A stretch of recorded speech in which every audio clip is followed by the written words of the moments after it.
Time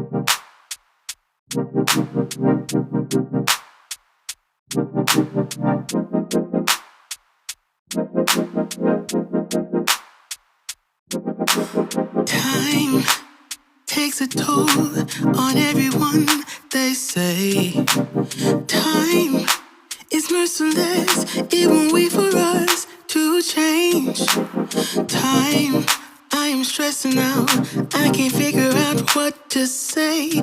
Oh, time, just give us time.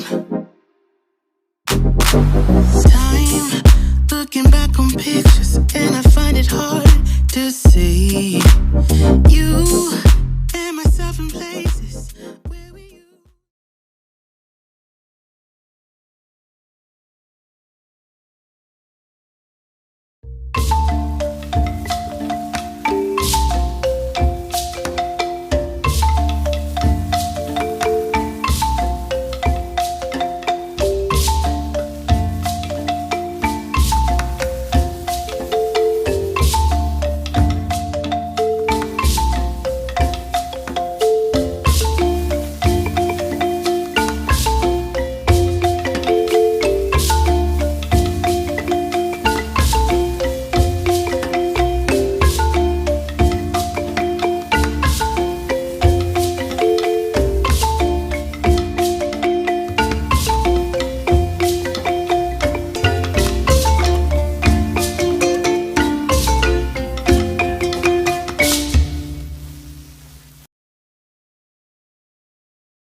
Hello, hello, hello. Welcome, welcome, welcome. My name is Hanifa. For those of you who are new here, thank you for clicking or thank you for being here. And for anybody who is returning, thank you for always coming back. I hope you are having a great weekend, I should say. And did I even say good morning, good afternoon, and a good evening from wherever you are watching us from today, or I should say tonight. Well, the week is done. Yeah, actually, it is October. Yes, the year is going really so quick, I should say. And the weeks really go so fast, and I'm not so sure because maybe as an adult, like weekdays are going so quick and all that kind of thing, that you're so busy doing work, getting engrossed into work, that everything moves really quick. Like it was Friday and I was still thinking it is a Thursday, and I'm like, oh my goodness, I haven't done my research for what I have to be talking about this weekend. But luckily and on time, I've been able to, and I hope you have been able to, achieve what you wanted to achieve for the week. And if you haven't been able to achieve what you had wanted to achieve, there is always time, there is always a chance. You're starting a new week soon, so maybe whatever you hadn't achieved, what you had planned to achieve last week, can be achieved into this week. Yes. So what made news this week? This week, as I was going through the news in Uganda, something really caught my attention.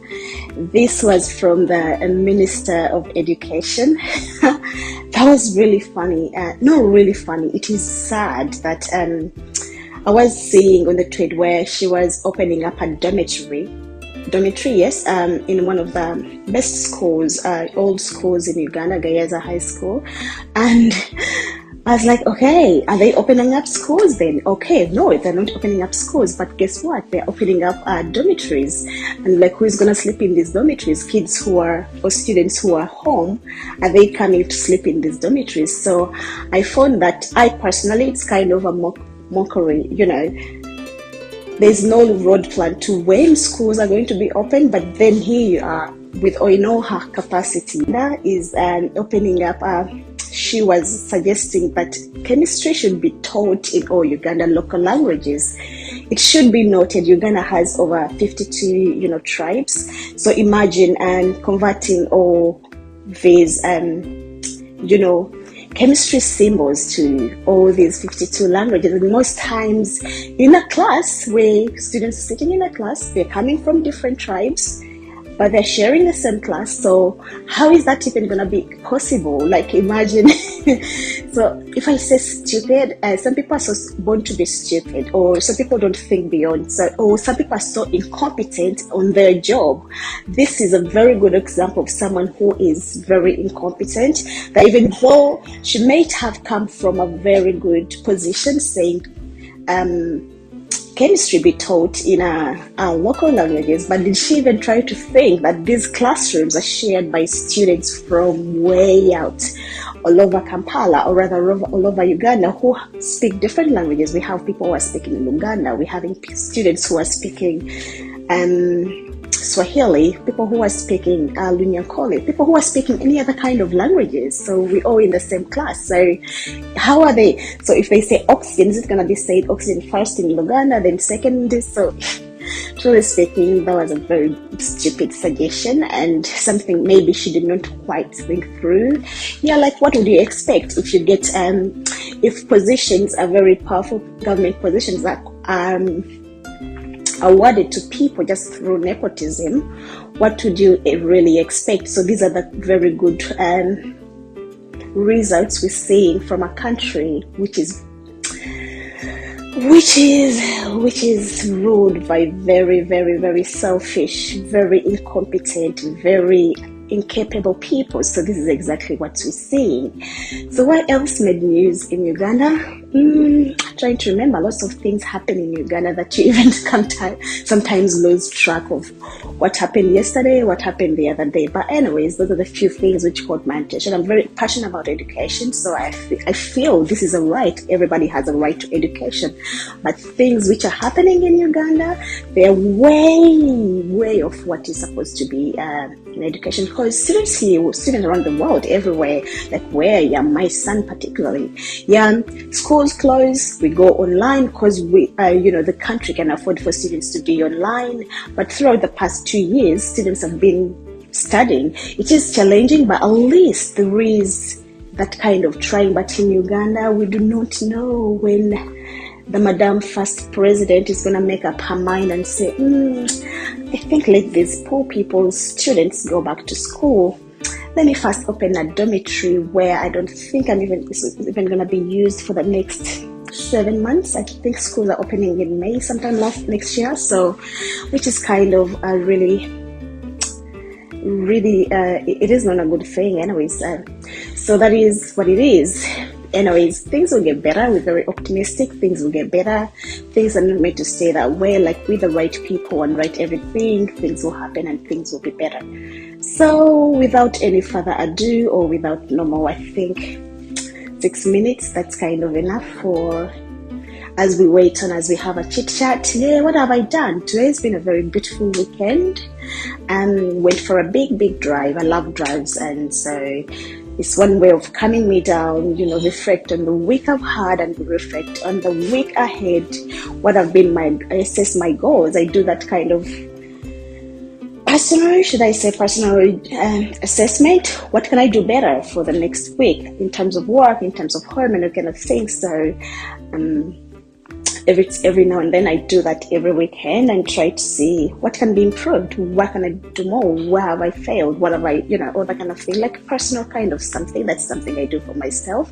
So I went for a good drive with my son in the car, and yeah, we had very good good chat, spotting a few things around, and yeah, it has been good. So I think we should now get into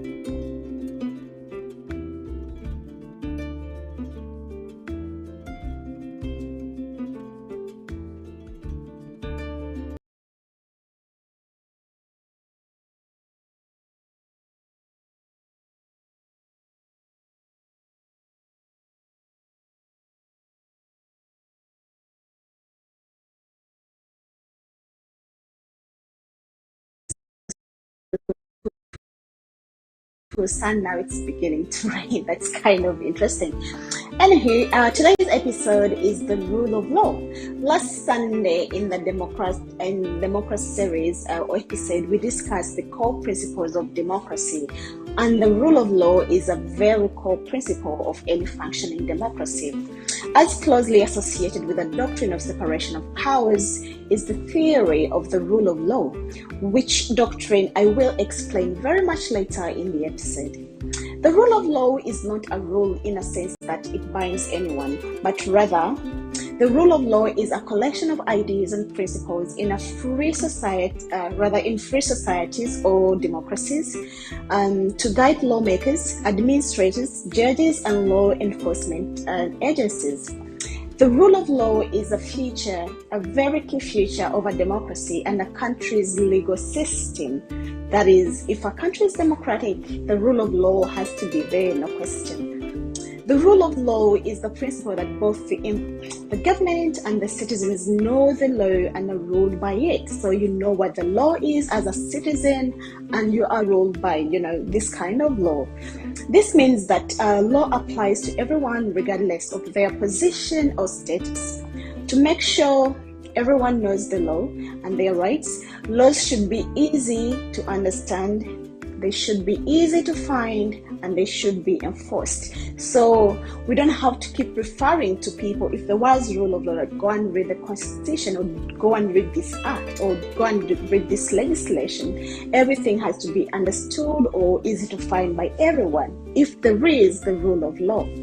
So what are the elements of the rule of law? Although there is a broad definition of the rule of law, there is debate about what else includes. Some parts of functioning democracies, legal systems that are generally considered to be part of the rule of law are, so there are about 5, so which include element number 1 being citizens cannot be found guilty of an offense that wasn't law when they committed that act.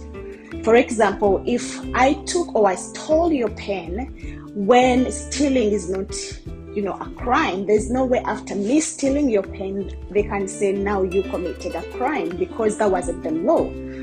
So everyone is innocent until proven guilty.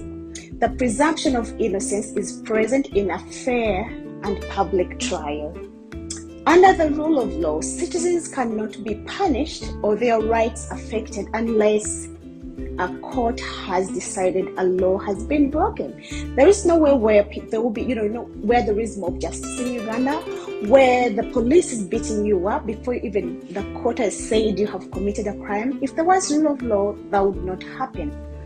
Under the rule of law, the government can be challenged about its actions by the media and the citizens and through courts. So you can sue the government the hell out of it for their wrongdoing. Under the rule of law, all citizens are given natural justice.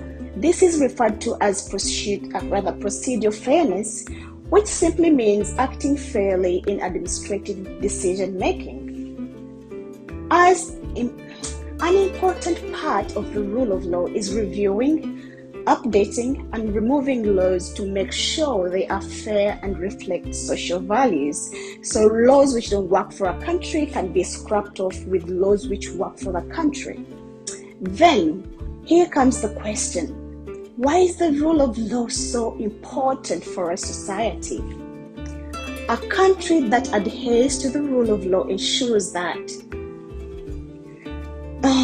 in a country with the rule of law, all persons and organizations, including the government, are subject to the law and accountable to the law. A country that adheres to the rule of law ensures that the law is clear, known, and enforced. That the court system is independent and resolves disputes in a fair and public manner. So there is no going at the back when in the court. There's no handing out bags of money to judges. So everything is in the open, how cases are solved. So all persons are presumed innocent until proven otherwise by court. Where there is rule of law, no person shall be arbitrarily arrested, can be imprisoned or deprived of their property. So punishment must be determined by a court and be appropriated to the offense. So you can't say you stole a chicken and you're charged of murder. So that's how the rule of law works. As a result, it can be said that the rule of law is more than simply the government and the citizens knowing and obeying the law. So it is more to that. The rule of law involves other concepts such as checks and balances on the use of government power, the independence of the judiciary, the presumption of innocence, access to justice, and the right to a fair trial. What is Uganda's fate on the rule of law? Do we even have one in Uganda? My answer is no, we do not. So since Uganda's independence, the rule of law began to suffocate. The judiciary permanently experienced erosion of its independence, and thereafter, 1986, the situation did not change to the better up to the present. The situation has just deteriorated. Uganda celebrates its 59th independence today, rather on the 10th of October, and literally it means that for the past 59 years, the rule of law has been suffocated. That's very, very sad.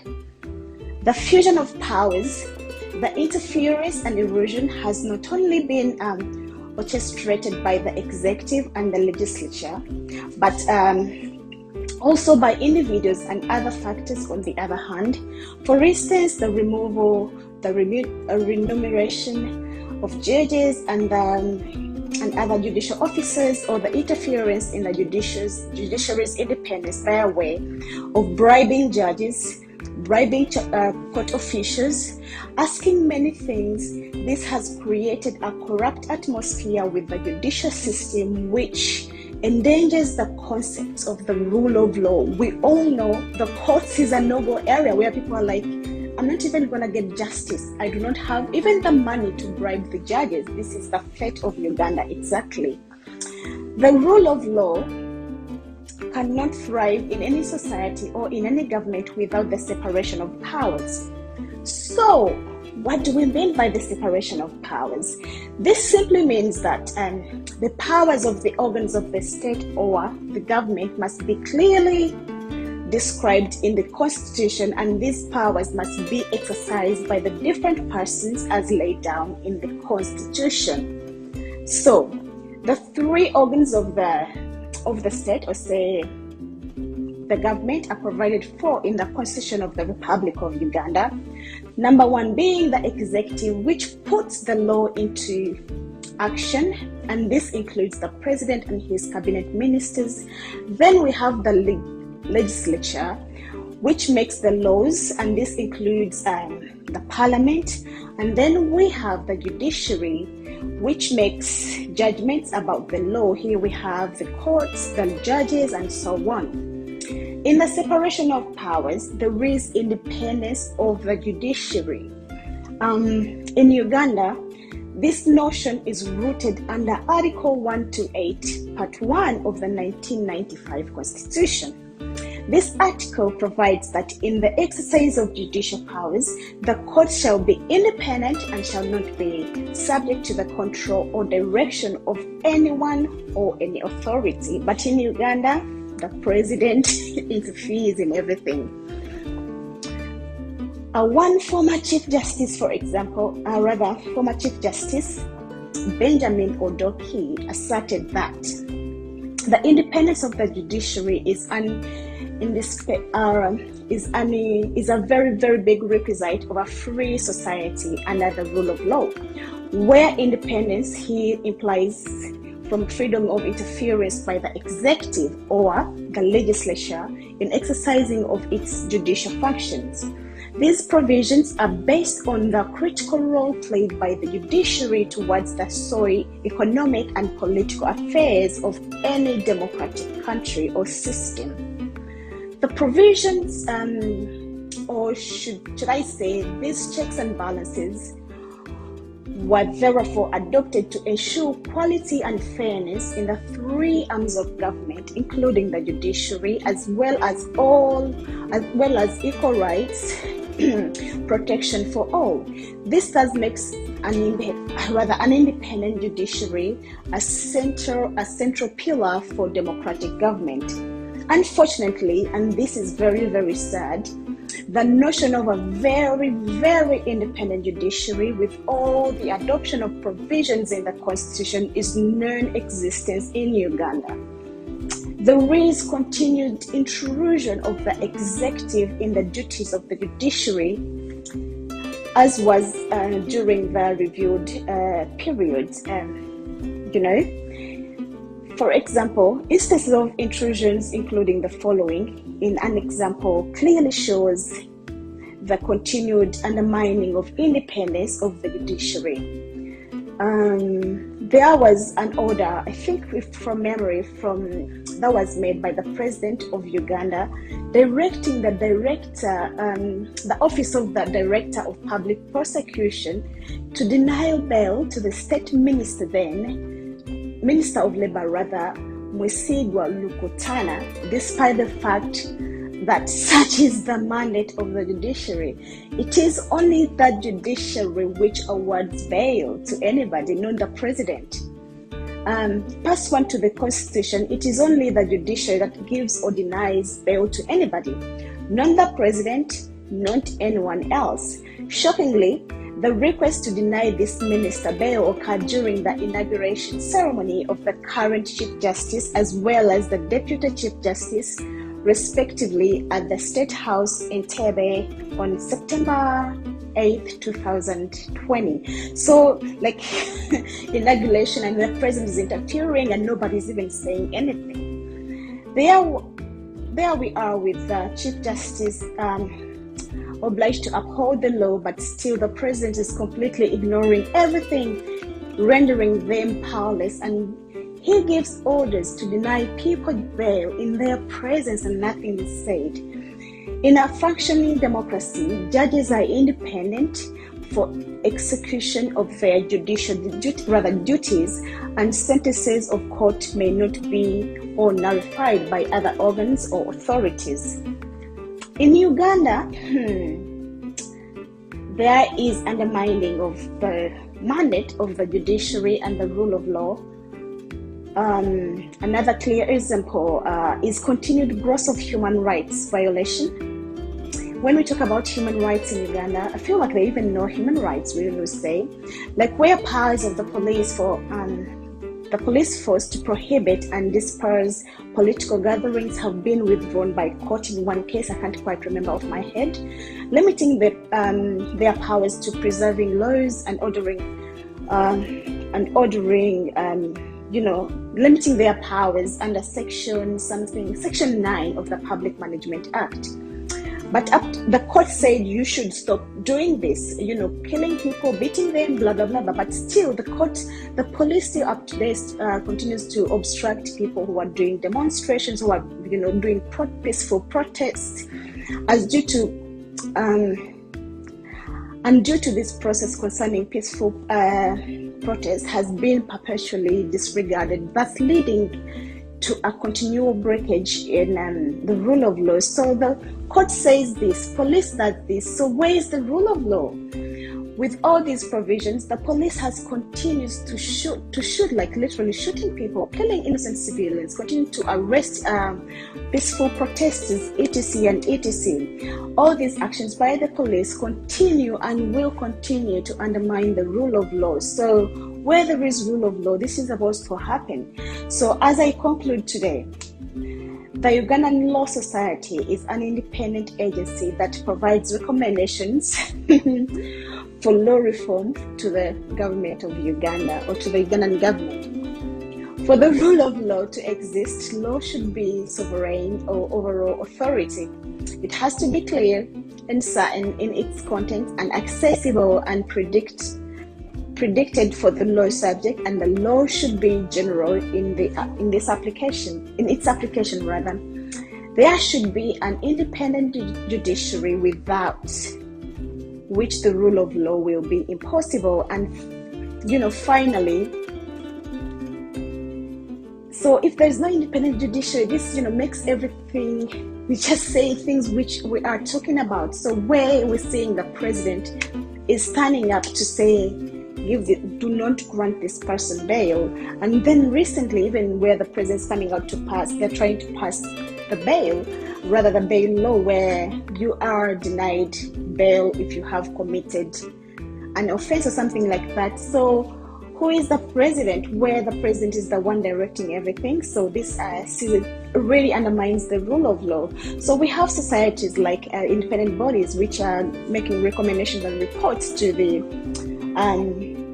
about the nature of the rule of law and all the kind of things. For example, the Law Society. But still, to me, when I was reading their reports, I'm like, yes, this is done, but still nothing is really, you've written all these beautiful reports, beautiful recommendations, but what can we do to see that whatever is recommended is really put into enforcement, where you have recommended for the police to stop the brutal arrests, to stop the violation of human rights and that kind of thing, but still the police is still doing exactly the opposite. What can we do as a nation? What can we do as a society? We are having the parliament, which is supposed to make and amend laws, which is now dancing on the tune, or I should say the tune of just the one person who is the president. So literally speaking, there is no rule of law in Uganda. These are things we are seeing on paper.